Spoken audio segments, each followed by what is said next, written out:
বন্ধুরা, আমি এখন একটি খালি পাত্র নিলাম। এরপর এতে একটু জল দেব। হ্যাঁ,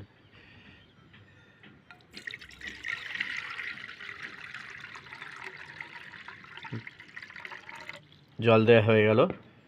এরপর আমি একটু সর্ষের তেল দেব। সর্ষের তেল দিয়ে ম্যাজিকটা দেখাবো, একটা ম্যাজিক হবে।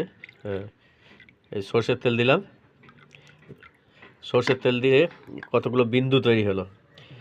একটু নাড়িয়ে দেও, একটু নাড়িয়ে দিলাম। দিয়ে এরপরে ম্যাজিকটা দেখাবো। হাত দিয়ে দেখাও, হাত দিয়ে দেখাও।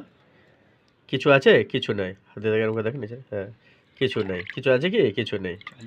হ্যাঁ, ওই তেলের বিন্দু থেকে কি তৈরি হয়, কিভাবে কি হয়েছে, আর কি সুন্দর সুন্দর মার্বেলের মতো জিনিস তৈরি হয়েছে। আচ্ছা, কেউ যদি এটা জেনে থাকো তাহলে এটা কমেন্ট করে জানাবে কিভাবে হলো এটা। আর যদি না জেনে থাকো তো পরে আমি ভিডিওতে বলবো কিভাবে কি হলো। সকলকে ধন্যবাদ।